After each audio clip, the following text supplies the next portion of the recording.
Hello everyone, this is Amit Pawar from power with in psychology. और आज हम लोग एक बहुत ही इंपॉर्टेंट टॉपिक के बारे में बातचीत करने जा रहे हैं, विच इज़ कि अगर एक नॉन साइकोलॉजी स्टूडेंट, यानी कि वो स्टूडेंट जिसके पास बैचलर्स में साइकोलॉजी नहीं है, वो अगर साइकोलॉजी में करियर बनाना चाहता है तो उसके लिए क्या रिक्वायरमेंट्स हैं, क्या जानकारी उसके पास में होनी चाहिए, साइकोलॉजी के फील्ड में किस तरीके की अपॉर्चुनिटीज़ एग्जिस्ट करती हैं एक नॉन साइकोलॉजी स्टूडेंट के लिए, साथ ही साथ में किस तरीके के चैलेंजेस देखने को मिल सकते हैं in terms of pursuing your education further, या अगर आप फील्ड में प्रैक्टिस करना चाहते हैं तो उस केस में आपके डिसीजंस किस तरीके के होने चाहिए।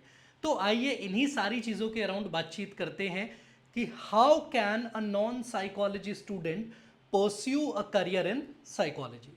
तो इस चीज़ के लिए सबसे इंपॉर्टेंट चीज़ जो हमें डिस्कस करने की ज़रूरत है वो है कि एंट्री पॉइंट क्या है। यानी कि अगर आप साइकोलॉजी में करियर बनाना चाहते हैं और आपका बैकग्राउंड नॉन साइकोलॉजी है, so what is the entry point. तो एंट्री पॉइंट यूजुअली हम लोगों का देखने को मिलता है मास्टर्स लेवल, या जिसको हम लोग पोस्ट ग्रेजुएशन या पीजी कहते हैं। दूसरा, मास्टर्स या पीजी मिनिमम रिक्वायरमेंट होती है, मास्टर्स या PG is the minimum requirement to practise as a psychologist. अगर आप साइकोलॉजी के फील्ड में एंटर करना चाहते हैं, करियर बनाना चाहते हैं, प्रैक्टिस करना चाहते हैं, देन मास्टर्स इन साइकोलॉजी या पीजी आपकी साइकोलॉजी में होना कंपलसरी है। यह है पहला पॉइंट। ठीक है, पहली चीज है मिनिमम एलिजिबिलिटी होना चाहिए। दूसरा, जब आप साइकोलॉजी में करियर बना रहे हैं, क्योंकि आपके पास ऑलरेडी बैचलर्स में साइकोलॉजी नहीं है, साइकोलॉजी का एक्सपोजर नहीं है, ऐसे केस में ये डिसीजन आता है कि ये मास्टर्स आप डिस्टेंस मोड से करें या फिर रेगुलर मोड से। मैं हमेशा ये रिकमेंड करता हूं कि अगर आप नॉन साइकोलॉजी बैकग्राउंड से हैं और किसी तरीके की भी फाइनेंशियल चैलेंजेस, कुछ और X Y Z personal professional level पे चैलेंजेस इस तरीके के नहीं है, तो आप हमेशा रेगुलर मोड चुनें। रेगुलर मोड के कई फायदे हैं। नंबर वन, क्योंकि आप इंस्टीट्यूट में रेगुलरली जाते हैं, आप अपने फैकल्टी मेंबर से, आप अपने बैचमेट से कनेक्ट करते हैं, नेटवर्क करते हैं। तो कल जब आप फील्ड में प्रैक्टिस करेंगे, यही ग्रुप आपका सपोर्ट मेंबर्स या आपके नॉलेज पार्टनर्स निकल के आएंगे। तो ऐसे में रेगुलर मोड एक तो ये बेनिफिट देता है। दूसरा, बहुत सारे प्रैक्टिकल्स, बहुत सारे असाइनमेंट्स, एक फिजिकल स्पेस में ज्यादा लर्निंग, ज्यादा क्रिटिकल थिंकिंग ट्रिगर करते हैं इन कंपैरिजन टू वही जब हम लोगों को एक असाइनमेंट जिम्मेदारी के तौर पे घर पे मिल जाते हैं और हमें उन्हें लिख के या करके भेजना होता है। तो यहां पर रेगुलर मोड हर तरीके से ज्यादा बेनिफिशियल मिलता है। अगर आप नॉन साइकोलॉजी बैकग्राउंड से हैं और अगर आप डिस्टेंस की तरफ जाते हैं, कोई दिक्कत नहीं है, लेकिन आपका अपना पर्सनल एक्सपोजर टू साइकोलॉजी, आपको उसमें बहुत इंप्रूवमेंट लेके आनी पड़ेगी। तो आप नॉर्मली जो क्लास रूटीन है, जो क्लास स्ट्रक्चर है, या जो यूनिवर्सिटी ने आपके प्रोग्राम को स्ट्रक्चर दिया है, आप उस पर कंप्लीटली डिपेंड नहीं कर सकते, बिकॉज आपका प्रोग्राम स्किल डेवलपमेंट बेस्ड नहीं होगा।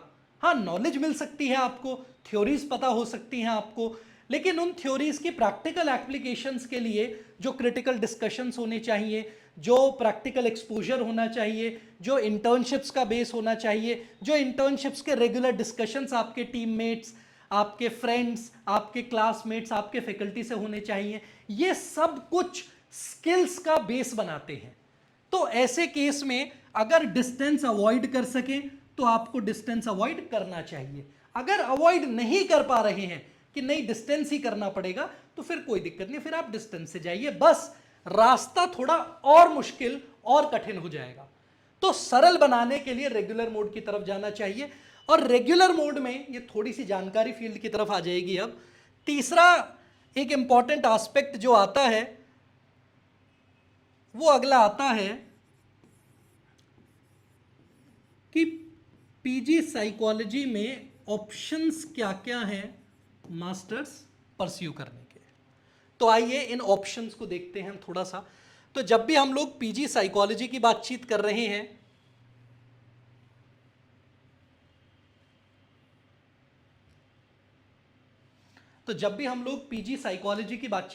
हैं तो इट्स वेरी इंपॉर्टेंट कि कुछ चीजें हमें पता होनी चाहिए। जब हम पीजी साइकोलॉजी परस्यू करना चाहते हैं तो ऐसे केस में नंबर एक आपको पता होना चाहिए कि सबसे पहले तो ऑप्शन आपको मिलता है एमए वर्सेस एमएससी। दूसरा ऑप्शन आपको मिलता है साइकोलॉजी वर्सेस अप्लाइड साइकोलॉजी। ठीक है, ये कुछ ऑप्शंस आपको मिल जाते हैं। तो एमए वर्सेस एमएससी, कोर में अगर हम बात करें तो एमए मतलब मास्टर ऑफ आर्ट्स और एमएससी में वो आर्ट्स की बजाय साइंस हो जाता है। तो यानी कि अगर ओरिजिन से देखें तो एक प्रोग्राम का जो कंसेप्शन है, जो बेस है, वो आर्ट्स है या साइंस है। कायदे से आर्ट्स जो होते हैं वो ज़्यादा फ्रीडम ओरिएंटेड होते हैं, क्वालिटेटिव डिस्कशंस, चीज़ों के अराउंड क्रिटिकल डिस्कशंस। साइंस वाले जो हैं नेचुरली मोर एक्सपेरिमेंटल, क्वांटिटेटिव, इस तरीके के होते हैं। लेकिन जब हम इंडिया में एमए और एमएससी की प्रोग्राम की बात करते हैं तो जो एक एमए और एमएससी प्रोग्राम ऑफर कर रहा है वो लगभग सेम ही चीज़ ऑफर कर रहा है, क्योंकि जो उसके आगे लगा हुआ है मान लीजिए आप एमए साइकोलॉजी करते हैं या आप एमएससी अप्लाइड साइकोलॉजी करते हैं, आप एमए काउंसलिंग करते हैं या फिर आप एमएससी काउंसलिंग करते हैं, आप एमए क्लिनिकल करते हैं या एमएससी क्लिनिकल साइकोलॉजी करते हैं, जो पीछे का शब्द है पीछे का शब्द मतलब काउंसलिंग, क्लिनिकल, ये दोनों के सेम है। स्किल लेवल पे, ट्रेनिंग लेवल पे इन दोनों को सेम चीज ऑफर करनी है, क्योंकि फाइनल गोल तो ये है ना कि स्टूडेंट को जो हम जानकारी देना चाहते हैं, जिस चीज़ में ट्रेन करना चाहते हैं, जिस चीज़ में उसको मास्टर बनाना चाहते हैं, वो चीज़ बिल्कुल मजबूत होनी चाहिए। तो उस एसेंस से देखा जाए तो काउंसलिंग, काउंसलिंग, क्लिनिकल, क्लिनिकल, इस चीज़ में आपकी ट्रेनिंग सेम रहेगी। ट्रेनिंग में बहुत सारे क्वांटिटेटिव एक्सपेरिमेंटल चीज़ें भी होंगी और काफ़ी सारी क्वालिटेटिव और more discussion oriented interview based चीज़ें भी होंगी। तो ऐसे केसेस में प्रोग्राम्स के आगे एमए लग रहा है या एमएससी लग रहा है, स्पेशली साइकोलॉजी में बहुत डिफरेंस नहीं लाता। हाँ, वो हो सकता है कि कुछ लोग ओरिजिनली जब एमएससी प्रोग्राम रखते हैं अपने प्रोग्राम का नाम, तो उनकी जो यूनिवर्सिटी का कोर होता है वो मोर साइंटिफिक या एक्सपेरिमेंटल होता है। तो उनका जो कोर्स का बेस कॉन्सेप्चुअलाइजेशन होता है उसमें ज़्यादा एक्सपेरिमेंट्स भी जो हैं वो ज़्यादातर क्वांटिटेटिव लार्जर पॉपुलेशन पे करे जाएंगे। तो इस तरीके से एक्सपेरिमेंट्स का स्टाइल, प्रैक्टिकल्स का स्टाइल, वाइवा के, ये सारी चीज़ों में डिफरेंस आ सकता है, लेकिन कोर कंटेंट वही रहेगा। तो इसलिए बहुत इस चीज़ पे सोच विचार नहीं करना कि एमए होना चाहिए या एमएससी होना चाहिए। जो प्रोग्राम अच्छा है जिस इंस्टीट्यूट से, उसको प्रिफर करा जाए ओवर कि एमए है या एमएससी है। एमए एमएससी आपके डिसीजन मेकिंग में इंपॉर्टेंट नहीं होना चाहिए। मेरा कहने का मतलब इस बात से ये है, क्योंकि कोर कंटेंट में आपको कोई चेंज नहीं मिलेगा। अब अगली चीज, साइकोलॉजी वर्सेस अप्लाइड साइकोलॉजी। तो जब भी हम लोग अलग चीज की बातचीत करते हैं, दूसरा ऑप्शन आपको मिलता है कुछ जगहों पे मास्टर्स प्रोग्राम आपको साइकोलॉजी की फॉर्मेट में मिलते हैं और कुछ जगहों पे आपको अप्लाइड साइकोलॉजी के फॉर्मेट में मिलते हैं।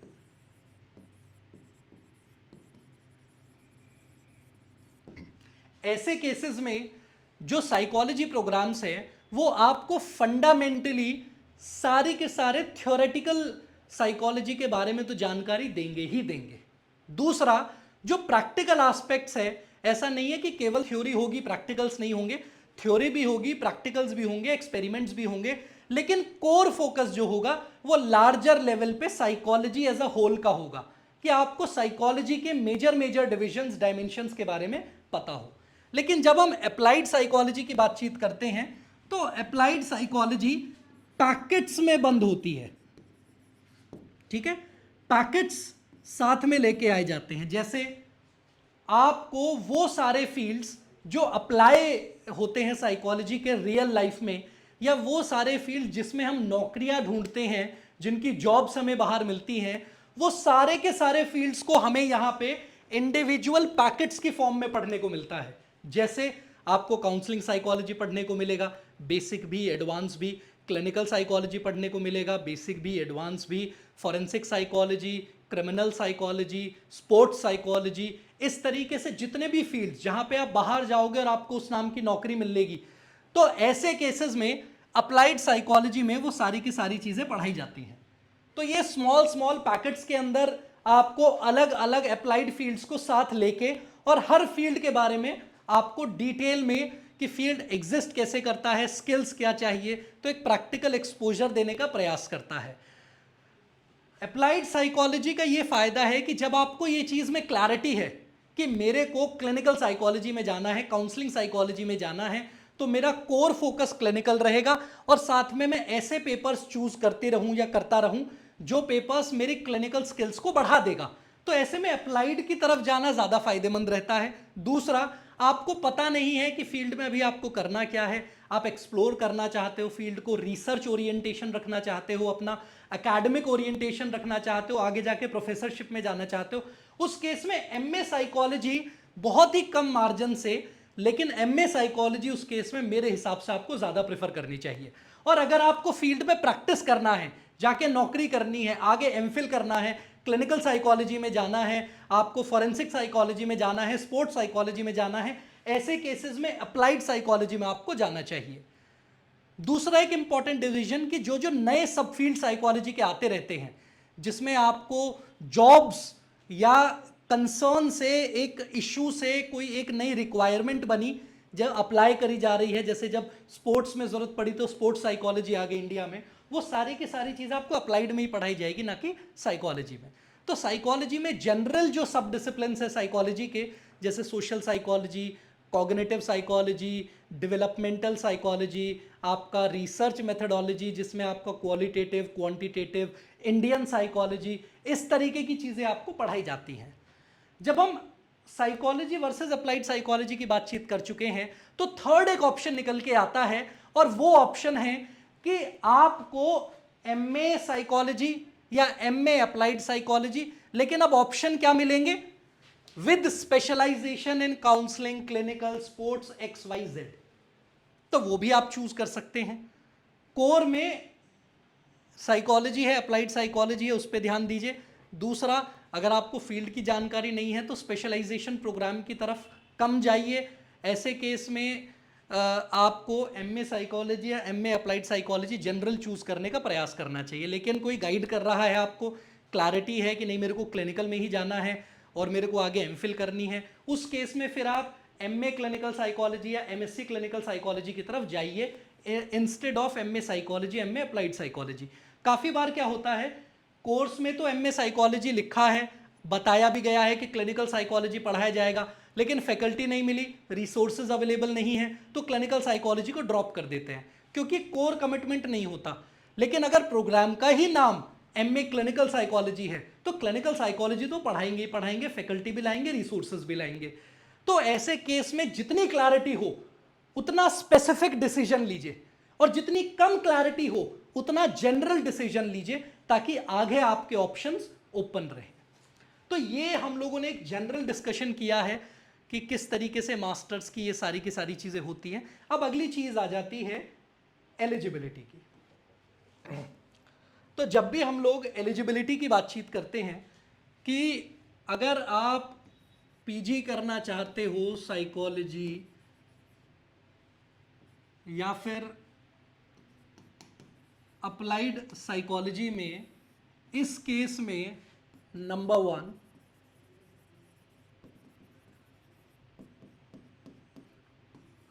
एलिजिबिलिटी क्या है, नंबर 2 एडमिशन प्रोसेस क्या है, नंबर 3 एग्जाम के लिए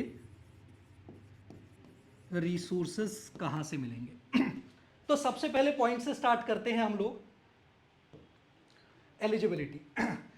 नॉन साइकोलॉजी स्टूडेंट्स आने वाले कुछ पिछले जो कुछ साल थे, उन सालों में नॉन साइकोलॉजी वालों के लिए कोई ऐसा बाउंडेशन नहीं था।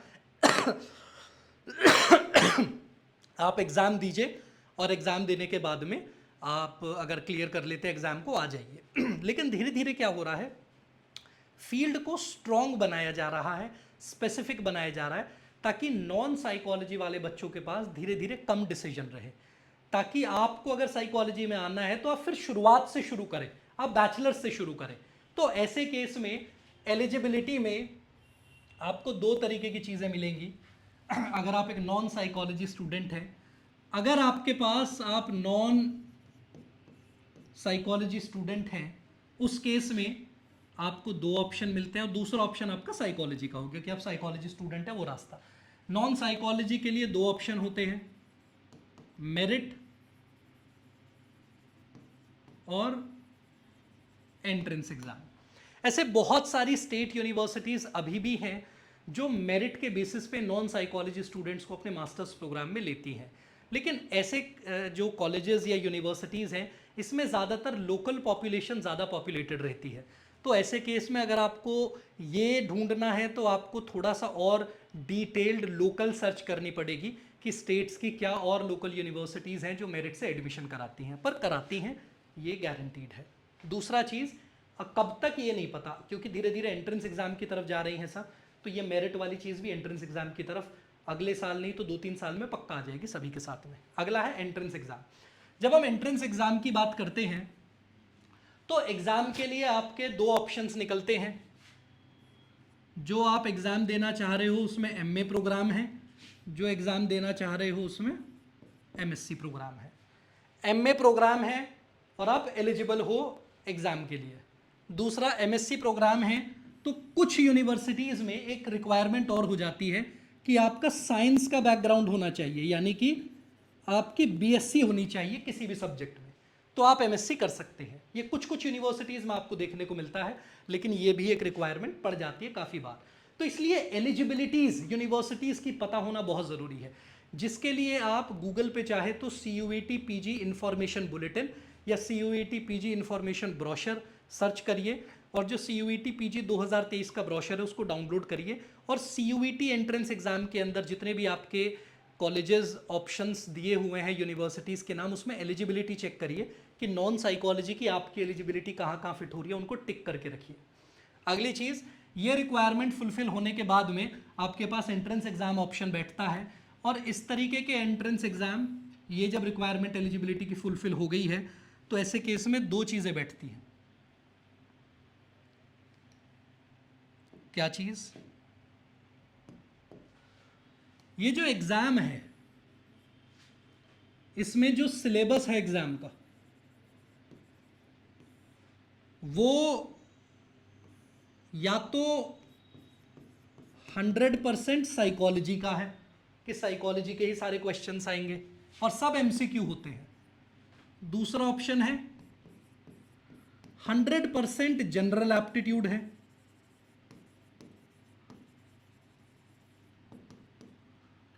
तीसरा ऑप्शन है कि लगभग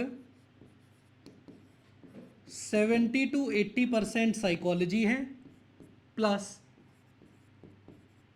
20 to 30% जनरल एप्टीट्यूड है। तो ये 3 ऑप्शन आपको देखने को मिल जाते हैं एंट्रेंस एग्जाम्स में। जैसे कंप्लीटली साइकोलॉजी के एंट्रेंस एग्जाम्स की बात करें तो इसका एक एग्जाम्पल है क्राइस्ट यूनिवर्सिटी, एमिटी यूनिवर्सिटी। ज़्यादातर प्राइवेट यूनिवर्सिटीज़ इसी तरीके का एग्ज़ाम कराती हैं। कंप्लीटली 100% जनरल एप्टीट्यूड का सबसे बढ़िया एग्जाम्पल है Tata institute of social sciences का नेट एग्ज़ाम। मुंबई में Tata institute of social sciences है one of my favourite institutions, और उसका कंप्लीटली नॉन साइकोलॉजी का एग्ज़ाम होता है।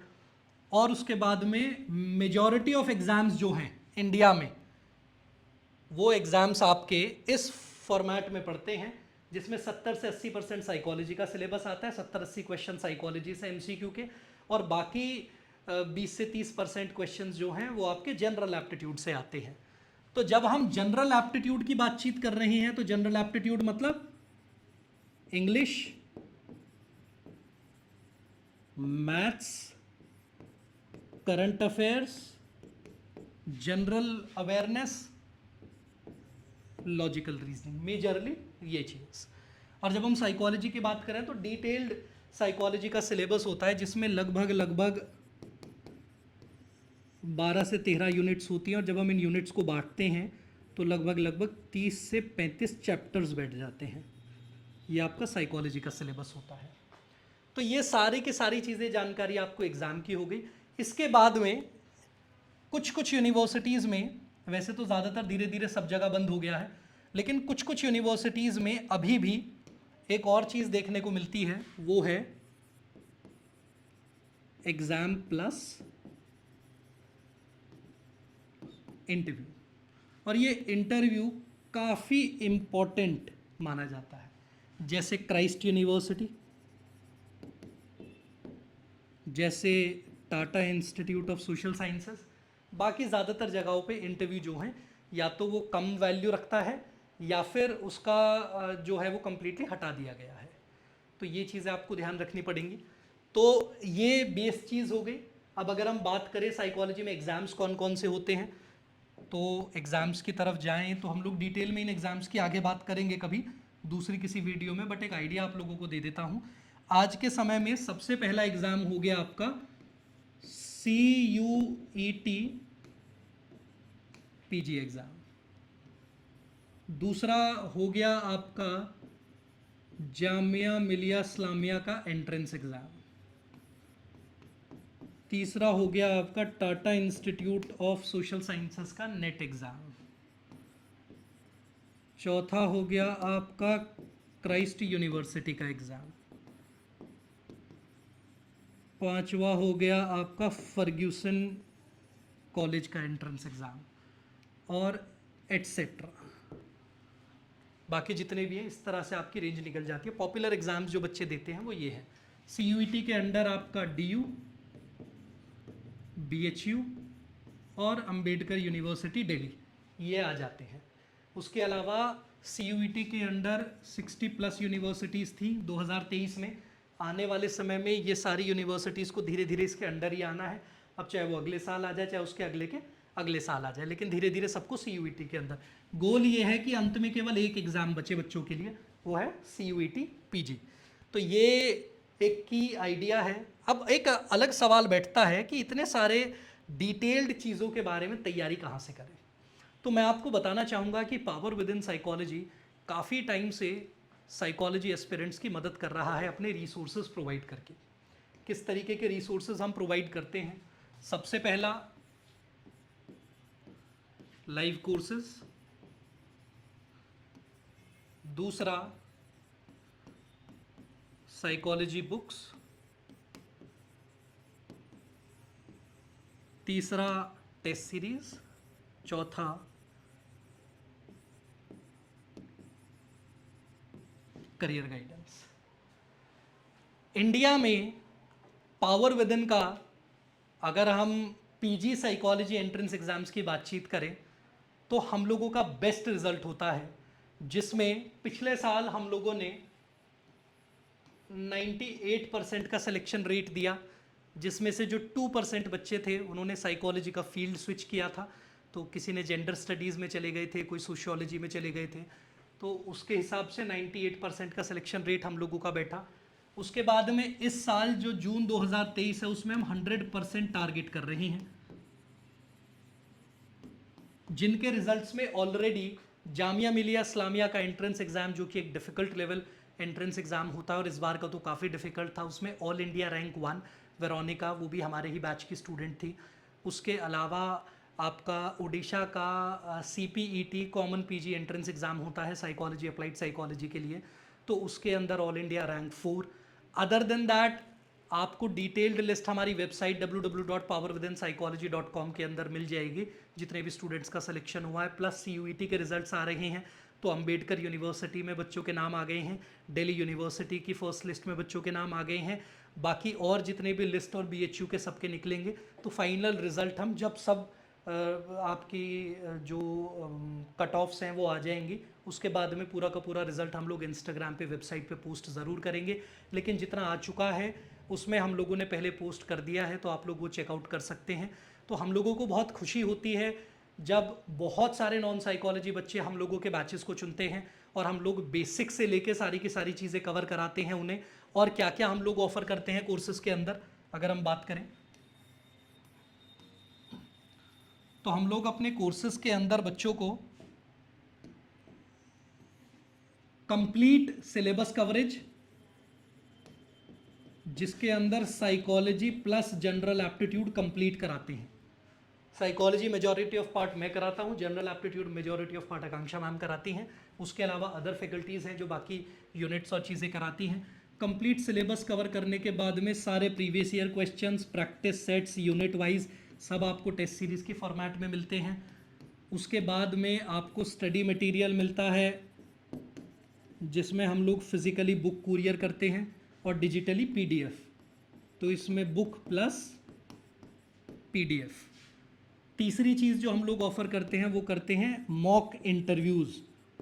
सभी बच्चों को इंटरव्यूज़ का एक्सपोजर देने के लिए एक पैनल होता है हमारा जो इंटरव्यूज़ लेता है, और जो जिस कॉलेज को टारगेट करना चाहता है हम उन्हीं पैनलिस्ट को बुलाते हैं जिन्होंने उन कॉलेज के एंट्रेंस एग्जाम्स और इंटरव्यू को क्रैक किया हुआ है, और फिर उनके थ्रू हम लोग पैनल में हम लोग इंटरव्यू लेते हैं, बच्चों को फीडबैक मिलता है, फिर इंटरव्यू होता है। तो काफ़ी रिगरस एक प्रोसेस है। प्लस हम लोग इनसाइडर्स इनसाइट्स जो हमारे यूट्यूब की पॉपुलर सीरीज़ है वो खासकर बच्चों के लिए करते हैं, जिसमें वो लोग जो हमारे स्टूडेंट्स रहे हैं या हमारे जानने वाले हैं जो और कॉलेजेस से जिन्होंने एंट्रेंस एग्ज़ाम इंटरव्यू क्रैक करा है, उनको बुलाते हैं, बच्चों के साथ डिस्कशन कराते हैं एडमिशन प्रोसेस के बारे में, एग्ज़ाम के बारे में, और किस तरीके का एक्सपोजर एक्सपीरियंस है, प्रोग्राम किस तरीके से स्पेशलाइज्ड है, ये सारी चीज़ों पे डिस्कशन कराते हैं। उसके अलावा हम लोग करियर गाइडेंस ऑफ़र करते हैं, क्योंकि बच्चे साइकोलॉजी में नए होते हैं, बहुत जानकारी नहीं होती, तो हम लोग करियर गाइडेंस सपोर्ट करते हैं, जिसके अंदर बच्चों को बताते हैं कि उनके हिसाब से क्या बेस्ट फील्ड्स होनी चाहिए और किन किन फील्ड्स में वो अपना डिसीजन बना सकते हैं।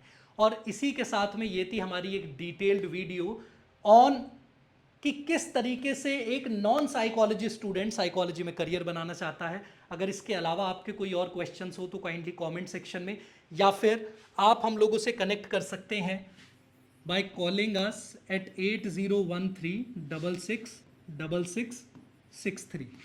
इस नंबर पे 10 से 5 के बीच में आप कॉल कर सकते हैं, हमारी टीम से कनेक्ट कर सकते हैं, जो भी आपकी क्वेरी कंसर्न हो वो क्वेरी कंसर्न को वो लोग रिजॉल्व कर देंगे। तो ये हमारा नंबर है 8013666663। और इसके अलावा आप अगर कनेक्ट करना चाहें तो हमारी वेबसाइट को विजिट कर सकते हैं powerwithinpsychology.com, या हमारी ऐप डाउनलोड कर सकते हैं पावर विद इन साइकोलॉजी के नाम से। So thank you so much everyone. I hope आप लोगों को ये वीडियो मीनिंगफुल लगी हो। मेरा पर्पज़ यही था कि आपको एक स्पेस में ज़्यादा से ज़्यादा जानकारी मिल जाए। कुछ भी और चीज़ें रहती है उसके अराउंड हम लोग और वीडियोज़ लेके आते रहेंगे। Thank you so much.